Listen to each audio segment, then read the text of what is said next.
You ever notice that your priorities start to shift as you get older? The things that once felt essential, like maintaining a large circle of friends, may not hold the same importance anymore. And here's the truth, you don't actually need friends after 70. That might sound surprising at first, but when you take a closer look, you'll see why embracing independence and focusing on your own well-being can be one of the best decisions you'll ever make. In this video, we're going to explore 6 reasons why friendships aren't as necessary in your later years as they once were. We'll uncover how your mindset, personal freedom, and even your health can improve when you stop worrying about maintaining friendships that no longer serve you. This isn't about loneliness, it's about living life on your own terms, free from the unnecessary expectations and obligations that can come with social ties. Stay tuned until the end, because you may find that letting go of the pressure to maintain friendships isn't just liberating. It might just change the way you see yourself and your later years for the better. Now let's get started. Number 1, you no longer need to prove yourself to anyone. One of the biggest reasons you don't need friends after 70 is that you've already lived through the phase of life where social validation mattered. Think back to your younger years. How often did friendships revolve around proving yourself, fitting in, or keeping up appearances? Whether it was impressing colleagues, maintaining social circles, or making sure you were included in gatherings, there was always an underlying pressure to be seen and accepted. But now, you're at a stage in life where none of that is necessary. You've already built your legacy, and the opinions of others don't hold the same weight they once did. At this age, you've seen enough to understand that true fulfillment doesn't come from external approval, it comes from within. There's no longer a need to chase friendships for status, reputation, or social standing. You are who you are, and you don't need anyone else's validation to confirm it. Many younger people spend their time worrying about how they're perceived, whether they're liked, admired, or respected. But by the time you've reached your later years, you realize that none of that defines your worth. You define your own value, and you don't need a group of people around you to reinforce it. Think about someone like Harold, a man in his early 70s, who spent most of his life climbing the corporate ladder. He was always surrounded by people, colleagues, acquaintances, so-called friends.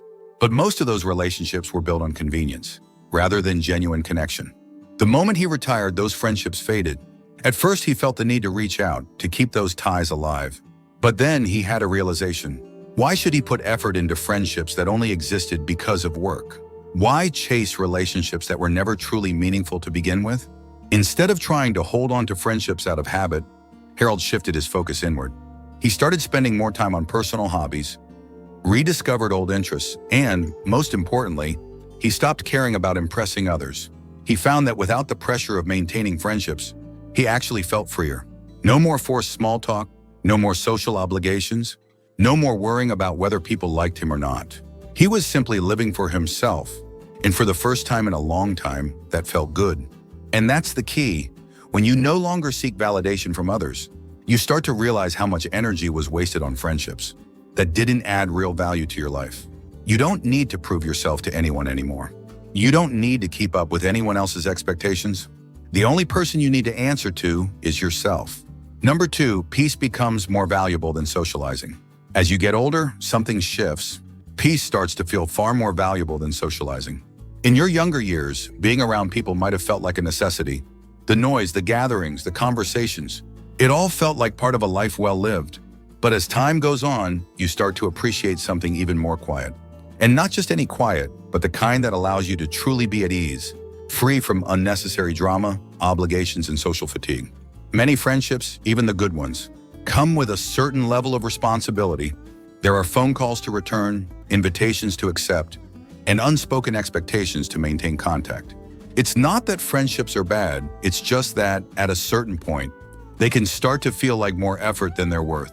The truth is, you don't have to spend your time trying to keep up with others. You don't have to feel obligated to be available just because someone expects you to be. You've reached a stage in life where your time is your own and you get to decide how to spend it. Take Margaret, for example. She's 74 and used to have a large circle of friends. Lunches, group calls, holiday gatherings. Her calendar was always full. But as the years passed, she noticed that many of these social interactions felt draining rather than fulfilling. The conversation started feeling repetitive, the same stories being told over and over. Some friends only called to complain. Others seemed more interested in gossip than meaningful discussions. The joy of companionship had slowly turned into a routine she no longer enjoyed. One day, Margaret decided to step back. She stopped feeling guilty for saying no to invitations she wasn't excited about. She let go of the pressure to respond to every call or text immediately. Instead, she started embracing the quiet. She found that the time she once spent managing friendships was now hers to use however she pleased. She took longer walks, spent time in nature, read books she had been meaning to get to for years. Most importantly, she realized that solitude wasn't lonely, it was peaceful. And that's the beauty of this stage in life. You're no longer obligated to fill your days with constant activity or conversation. Just to feel connected, you get to enjoy your own company, without the need for constant validation from others.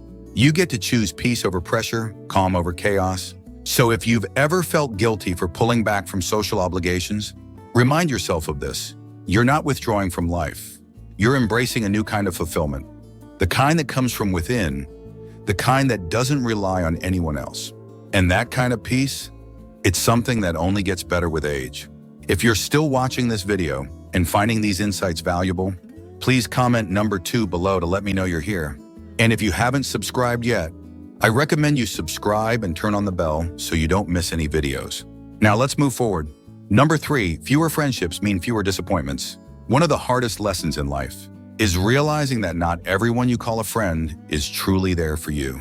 Over the years, you've likely experienced it. People who were once close, drifting away, friends who became distant when you needed them. Most or relationships that turned out to be one-sided. And by the time you reach 70, you start to understand that fewer friendships don't just mean fewer social obligations, they also mean fewer disappointments. Friendships, no matter how strong, come with expectations. There's the expectation to check in, to be available, to offer support. But what happens when those expectations aren't met? Disappointment. You call someone, but they don't call back. You make an effort, but they don't reciprocate. You find yourself giving more than you receive. And at this stage in life, do you really need that kind of stress? The answer is no. Take William, for example. At 78, he's seen friendships come and go. Some ended naturally, others faded. Because he realized he was always the one putting in the effort. There were people he had known for decades who suddenly became too busy, too distracted, or too uninterested to maintain a real connection. At first it stung. He wondered what he had done wrong, why certain people seemed to forget about him. But then he had a realization. He wasn't the one who had changed. He had simply stopped tolerating friendships that weren't mutual. That's the thing, when you let go of the idea that you need a large group of friends, you also let go of the disappointments that come with unmet expectations. You no longer have to feel frustrated when someone doesn't check in. You don't have to feel let down when a friendship fades. Instead, you get to focus on the most important person in your life, yourself. And this doesn't mean you have to isolate yourself. It simply means that you're choosing quality over quantity. Instead of maintaining a long list of acquaintances, you prioritize the relationships that truly matter, the ones that bring you joy and require no effort to sustain. Whether that's family, a lifelong friend, or even just a strong connection with yourself, those are the relationships that count. So if you've ever felt like friendships have brought more stress than joy, remind yourself that it's okay to step back. It's okay to choose simplicity over complexity, peace over frustration. You don't need a long list of friends to feel fulfilled. You just need to let go of the ones who were never truly there in the first place. Number 4, your time becomes more precious. As you get older, you start to realize that time is your most valuable resource. In your younger years, it may have felt like there was always more of it. More time to spend with friends, more time to invest in social circles, more time to worry about who was in your life and who wasn't. But by the time you reach 70, your perspective shifts. You begin to see that every hour, every day, every moment is precious. And when you understand the true value of your time, you naturally become more selective about how you spend it. Friendships, as fulfilling as they can be, also require time and effort. There are calls to make, visits to schedule, plans to keep. And while some connections are worth maintaining, many are simply habits. We carry from the past, relationships we keep out of obligation rather than genuine enjoyment. At this stage in life, you have the right to ask yourself, is this how I want to spend my time? Does this friendship add to my happiness? Or does it feel like another thing on my to-do list? Think about Richard, a man in his early 80s who once had an active social life filled with dinner parties, group outings, and regular phone calls. But over time, he started to feel differently. The long conversations that once felt enjoyable now felt draining. The social gatherings that used to be exciting started to feel like obligations. One day, as he sat through yet another lunch filled with small talk and complaints, he realized something: he didn't want to spend his time this way anymore. So he made a change.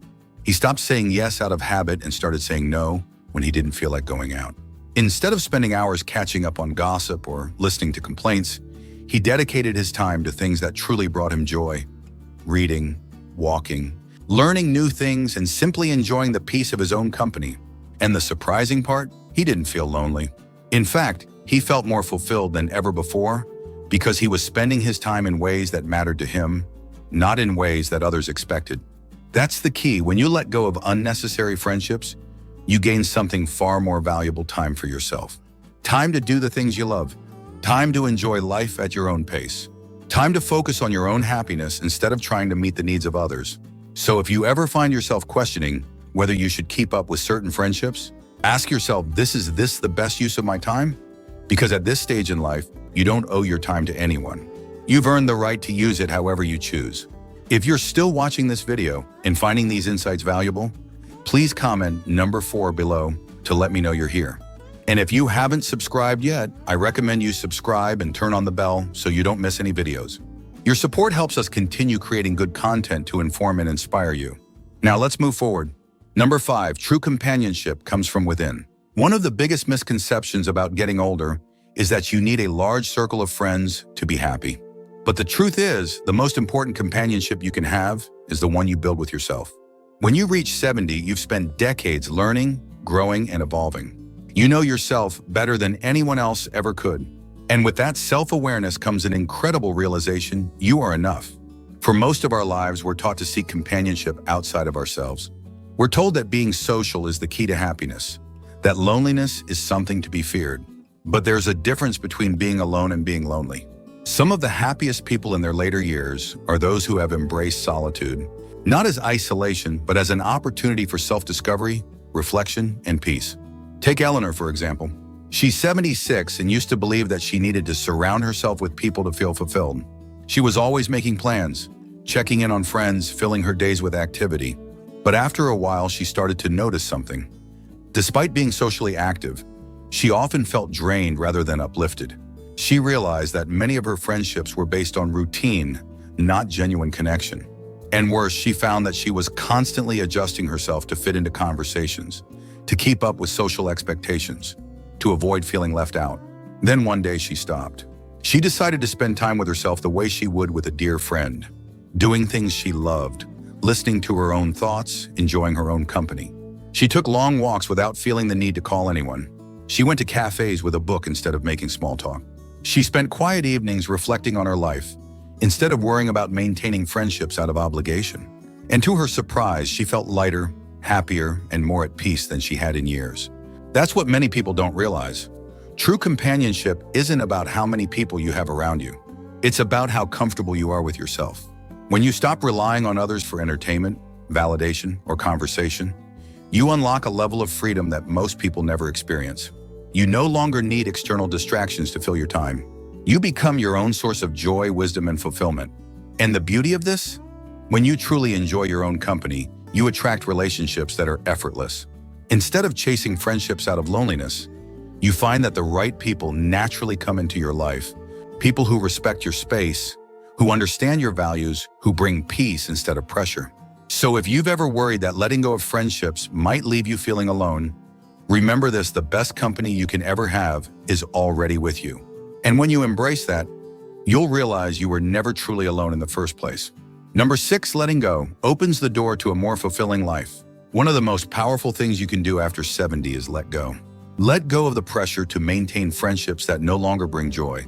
Let go of the idea that your social circle defines your worth. Let go of the belief that being alone means being lonely. Because the moment you release these expectations, you open the door to a life that is simpler, freer, and far more fulfilling. Many people hold on to friendships out of habit, even when those relationships no longer add value to their lives. They attend gatherings they don't enjoy, answer calls out of obligation, and keep up appearances just because it's what they've always done. But what if you didn't have to do any of that? What if you gave yourself permission to let go of friendships that felt like work and instead focused on the things that truly bring you happiness? Consider James, a man in his late 70s who once believed that staying socially active was the key to aging well. He made an effort to keep in touch with old friends, even when those friendships had become distant or superficial. He filled his days with social obligations, thinking that staying busy meant staying fulfilled. But one day he realized something. He wasn't enjoying it. The conversations felt repetitive, the gatherings felt like routines, and deep down he felt more exhausted than connected. So he made a choice. He stopped forcing friendships that no longer felt meaningful. Instead, he started prioritizing what truly mattered to him. He spent more time outdoors, focused on his health, learned new things, and embraced the freedom that came with not having to meet anyone's expectations. And in doing so, he discovered something incredible. He felt lighter, happier, and more at peace than ever before. That's the thing about letting go. It doesn't mean closing yourself off from the world. It means creating space for what truly fulfills you. It means recognizing that your happiness isn't tied to how many people you have around you, but rather how aligned you are with the life you actually want to live. And here's what happens when you embrace this mindset. You stop worrying about who's in your life and start focusing on what brings you joy. You begin to appreciate the little things, waking up to a quiet morning, enjoying a hobby without distraction, feeling at peace with your own thoughts. You realize that fulfillment doesn't come from maintaining friendships out of duty, but from living in a way that feels natural and meaningful to you. So if you've ever felt like you should be doing more to maintain friendships, ask yourself, is it truly adding to my happiness, or am I holding on out of habit? Because once you give yourself permission to let go, you'll find that life becomes simpler, lighter, and more fulfilling in ways you never expected. If you're still watching this video and finding these insights valuable, please comment number 6 below to let me know you're here. And if you haven't subscribed yet, I recommend you subscribe and turn on the bell so you don't miss any videos. Your support helps us continue creating good content to inform and inspire you. Final thoughts. As we wrap up this video, take a moment to reflect on what we've discussed. The idea that you don't need friends after 70 isn't about isolation, it's about freedom. It's about letting go of unnecessary obligations, choosing peace over pressure, and embracing the life you truly want to live. By now, you've seen how stepping away from friendships that no longer serve, you can actually bring more joy, more time, and more fulfillment than you ever expected. What stood out to you the most? Which of these reasons resonated with you the most? Maybe you've already started to let go of friendships that felt like more work than joy. Maybe you've noticed how much you enjoy your own company when you give yourself the chance. Or maybe this video gave you a new perspective on why it's okay to prioritize yourself. We'd love to hear from you. Leave a comment below and share one thing you learned today and how you plan to use it in your life. Your thoughts are important to us, so don't hesitate to share them. Reading your comments gives us great motivation and encouragement. If you enjoyed this video and found it helpful, please like, subscribe, and share. Your support helps us continue creating good content to inform and inspire you. Thanks for watching, and we look forward to seeing you in the next video.